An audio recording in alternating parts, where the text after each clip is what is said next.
पालियों की संख्या के आधार पे परागकोश के प्रकार और उसके एग्जाम्पल याद करने की आज हम सुपर ट्रिक जानेंगे, और साथ ही साथ मोनोथिकस, डाइथिकस, एंथर ये क्या है और इसके एग्जाम्पल क्या है, इसको बखूबी समझेंगे।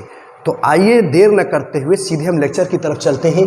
नंबर ऑफ एंथर लोब यानी परागकोश में पालियों की संख्या। तो देखें, पालियों की संख्या के आधार पर परागकोश दो प्रकार के होते हैं, यानी एंथर दो प्रकार के होते हैं उनकी पाली के आधार पर, लोब के आधार पे। तो वो क्या है, एक हमारा है मोनोथिकस और दूसरा है हमारा डाइथिकस। तो सबसे पहले हम देखते हैं कि मोनोथिकस और डाइथिकस के एग्जाम्पल क्या हैं, इसको हम कैसे ट्रिकली याद करें ये देखेंगे। फिर हम देखेंगे कि ये मोनोथिकस क्या है और डाइथिकस क्या है। अक्सर विद्यार्थी परेशान रहता है कि ये मोनोथिकस क्या है, डाइथिकस क्या है, या थीका क्या है, चैम्बर क्या है, चैम्बर में थीका में ये क्या रिलेशनशिप है, या लोब में क्या रिलेशनशिप है, और ये हमेशा कंफ्यूजिंग रहता है। तो आज के बाद आपका ये कंफ्यूजन बिल्कुल दूर होने वाला है, तो लेक्चर के अंत तक बने रहिए। देखिए, इसका हमने इसका एक ट्रिक बनाया है, मोनाज हस्बैंड मस्ट डाई। बस इतना आपको याद हो गया तो मोनोथिकस का एग्जाम्पल और डाइथिकस का एग्जाम्पल भी आपको याद हो गया। मोनाज से हमने क्या लिया है, मोनोथिकस, और हस्बैंड से हमने लिया है हिबिस्कस रोजा साइनेंसिस यानी गुड़हल। यानी हम जब मोनोथिकस का एग्जाम्पल देखेंगे तो गुड़हल में मोनोथिकस होता है। अब हम तो मस्ट से हमने लिया है मस्टर्ड यानी सरसों, और डाई से लिया है डायंथस। मतलब मस्ट डायंथस में यानी डाइथिकस में हमारा मस्टर्ड है, सरसों है, और मोनोथिकस में हमारा गुड़हल है। इतनी बात आप समझ गए। अब हम समझने की कोशिश करेंगे कि ये मोनोथिकस और डाइथिकस, ये थीकस कौन सी वाला है। तो सबसे पहले आइए हम देखते हैं थीकस। आप जानते हो कि एक सिंपल सा, जब हम एक कोई भी जो male part of the flower है जब इसको लेते हैं तो आप जानते हो ये एक हमारा जो स्टेमेन है, ये इसको हम लोग जानते हैं, इसको फिलामेंट कहते हैं। भाई देखो, फिलामेंट जैसा दिख भी रहा है, फिलामेंट एक जनरल सा, मैं बता रहा हूँ, जनरल सा एक फिलामेंट हो गया।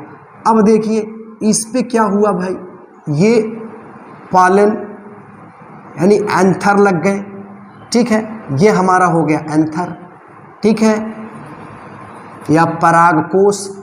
और यहाँ पे जहाँ पे ये जुड़ा हुआ है इसको हम कनेक्टिव या संयोजी कहते हैं। आप जानते हो संयोजी, तो ये बात तो आप समझते हो। अब हम बात कर रहे हैं, ये तो एक जनरल सा हमारा पुंकेसर है। इसके पुंकेसर में हम देख रहे हैं मुख्य रूप से, यानी जो एंड्रोसियम का मेन पार्ट है वो फिलामेंट है। तीन पार्ट हमको दिख रहे हैं, कनेक्टिव दिख रहा है और एंथर दिख रहा है। अब हम बात करेंगे थीका की बात करेंगे। तो ये थीका कौन सी वाला है और लोब कौन सी वाला है। देखिए, सबसे पहले हम लोब देखते हैं। तो देखिए, ये हम देख रहे हैं कि ये जो दो पार्ट में ये बटा हुआ है और एक कनेक्टिव यहाँ से जुड़ा हुआ है। तो ये जो ये दिख रहे हैं दो पाली, यानी पाली है, इसी को हम लोब कहते हैं, ठीक है, लोब। तो एक जनरल सा आवृतबीजी में देखिएगा तो दो लोब इसमें पाए जाते हैं, यानी दो पाली पाए जाते हैं, ठीक है। तो पाली आप समझ गए, इसमें दो पाली हो गए। अच्छा, अब अगर तो दो पाली को थोड़ा और हम देख लेते हैं। जैसे यहाँ पे दो पाली हो गया, और एक दो पाली और मोनोपाली।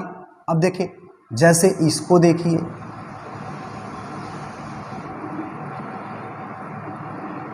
यहाँ पे देखिए, इसमें क्या हुआ भाई, ये जो हमारा एंथर है, अब देखिए यहीं से लग गया। तो यह तो एक ही पाली हुई, यह क्या हुआ, मोनोपाली हुआ, मोनोपाली। यानी यहाँ पे ये लोब जो है, लोब इसका क्या है, एक लोब है, ठीक है, और इसमें क्या है, दो, यह भी लोब है और यह भी लोब है। तो लोब आप समझ गए कि एक एंथर अगर एक लोब है तो यह एक लोब है, और इसमें देख रहे हैं 2 पाली है यानी 2 लोब है। तो लोब ये मोनोपाली हुआ और ये डाईपाली हुआ। ये बात तो आप समझ गए। अब देखें, अब मोनोपाली और डाईपाली हम समझ गए। अब हम थीका की बात करते हैं। थीका, ये थीका कौन सी वाला है? देखिए, थीका का मतलब ही होता है covering of lobe. Covering of lobe is called as theca.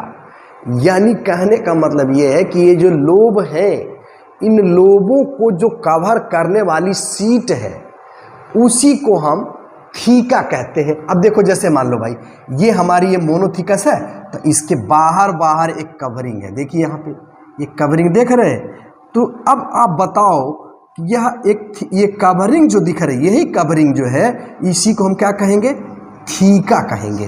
तो अब आप बताओ कि ये जो मोनो मतलब एक लोब है, तो एक ही तो इसके बाहर रहेगा ये झिल्ली, या ये संरचना चारों तरफ से इसको घेरे रहेगी?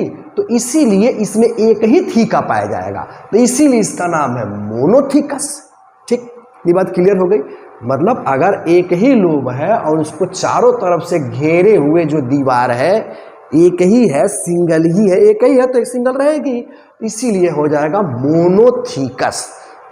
तो हमारे समझ से मोनोथीकस आप समझ गए। अब हम आते हैं डाईथीकस। तो देखिए, जैसे ये हमारा एक लोब है भाई, देख लो, और एक लोब और है। तो अब आप बताओ, इसमें 2 लोब हो गए, यहाँ भी लोब है और यहाँ भी लोब है। तो अब ये लोब जो है, इस लोब के देखो चारों तरफ ये चीज़ घेरे हुए हैं। देखिए, इस लोब के भी घेरे हुए हैं। तो ये जो घेरने वाली संरचना, अब आप बताओ कि ये दोनों लोबों को घेर रहा है, तो इसीलिए इसको हम कहेंगे डाईथीकस। क्या हो गया भाई? डाईथीकस। तो मोनोथीकस मतलब एक ही लोब के चारों तरफ घेरने वाली आकृति, जिसको घेरे, वह मोनोथीकस हो गया। और दोनों लोबों को चारों तरफ से घेरे जो झिल्ली, वह डाईथीकस हो गया। तो मोनोथीकस और डाईथीकस का कॉन्सेप्ट हमारे समझ से आपका बिल्कुल क्लियर हो गया होगा। अब हम चलते हैं चैम्बर की बात करते हैं। ये तो हो गया हमारा थीकस की बात। अब हम थोड़ा सा देखते हैं चैम्बर। तो देखिए, अक्सर विद्यार्थी ये चैम्बर और इसमें कंफ्यूजिंग में आ जाता है। तो देखो भाई, एक थीका में देखो, थीका जो है, जो प्रत्येक थीका है, इसमें क्या है? एक जो थीका, अभी आप देख रहे हैं एक थीका में एक ही लोब तो हुआ भाई, एक लोब के बाहर एक थीका थी। तो थीका इजकल टू किसके बराबर हो रहा है? लोब के बराबर हो रहा है। ये बात ध्यान रखिएगा, theca is equal to lobe, मतलब जितनी थीका उतने लोब। ठीक, और जितने लोब उतनी थीका। सीधी सी बात है भाई। अगर एक लोब है तो एक ही झिल्ली उसको चारों तरफ से घेरे हुए है, तो इसलिए वह एक ही थीका हुआ। अगर एक थीका है, इसका मतलब वह एक लोब है। तो ये आपको क्लियर हो गया कि थीका इजकल टू लोब। ये बात क्लियर होनी चाहिए। अब हम चलते हैं एक लोब में। जब हम जाएंगे तो एक लोब में हम देखेंगे कि 2 चैम्बर होते हैं, 2 चैम्बर होते हैं, 2 कोष्ठक होते हैं। ये बात आपको ध्यान रखना है। तो एक लोब में 2 कोष्ठक और थीका बराबर लोब के हैं, तो इसका मतलब एक थीका में कितने चैम्बर हुए भाई? 2 चैम्बर हुए। यही तो बात हुई। कहने का मतलब अगर हम थीका लेते हैं तो थीका इजकल टू 2 चैम्बर, और एक थीका में 2 चैम्बर, 2 कोष्ठक होंगे, और एक थीका में एक लोब होगा। ये बात क्लियर हो गई होगी। ठीक, तो थीका, लोब और चैम्बर के कॉन्सेप्ट को आप हमारे समझ से बिल्कुल अच्छी तरह से समझ गए। अब हम इसको थोड़ा सा और आगे देखते हैं कि मोनोथीकस में क्या होता है।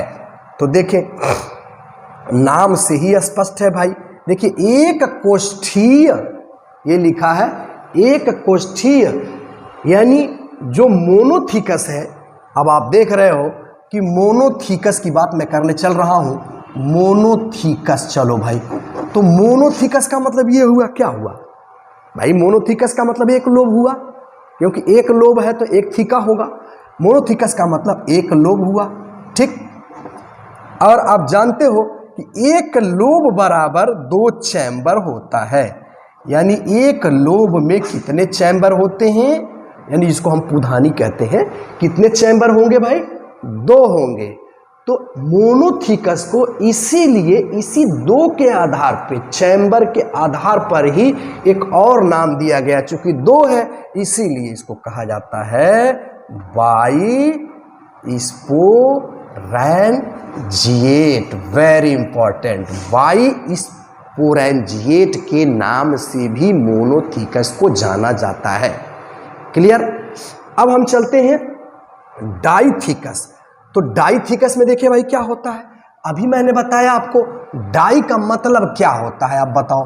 डाई का मतलब होता है 2, ठीक। डाईथीकस चलते हैं, डाईथीकस, तो डाई का मतलब होता है 2, 2 हो गया। थीका जिसमें 2 थीका हो, तो इसका मतलब 2 लोब हो, यही तो हुआ। थीका बराबर लोब के होता है, एक थीका बराबर एक लोब और एक थीका बराबर 2 चैम्बर। तो इसका मतलब डाईथीकस का मतलब 2 लोब हो गए। और हम जान रहे हैं कि एक लोब बराबर कितना चैम्बर के होता है? 2 चैम्बर के होता है, ठीक है। 1 lobe is equal to 2 chamber, ठीक। तो अब 2 लोब है तो 2 इंटू 4, 2 इंटू 2, इसका मतलब क्या हुआ भाई? यानी 4 चैम्बर यहां हो गए। तो इसी के नाते, 4 चैम्बर के नाते ही इस डाईथीकस को हम टेट्रा, देखो टेट्रा मत छो, टेट्रा स्पोरैंजिएट कहते हैं। तो ये रहा brief description about monothecous and डाईथीकस। हमने कोशिश की कि थीका क्या है, लोब क्या है, इसमें रिलेशन क्या है, मोनोथीकस क्या है, डाईथीकस क्या है, और ट्रिकली इसकी एग्जांपल को भी हमने पुट किया। मुझे उम्मीद है कि ये लेक्चर आपको पसंद आया होगा। इस चैनल पे आप नए हैं तो चैनल को सब्सक्राइब करें, लाइक करें और कमेंट करना बिल्कुल ना भूलें, क्योंकि आपका लाइक, आपका सब्सक्रिप्शन, आपका कमेंट हमें मॉरल सपोर्ट देता है।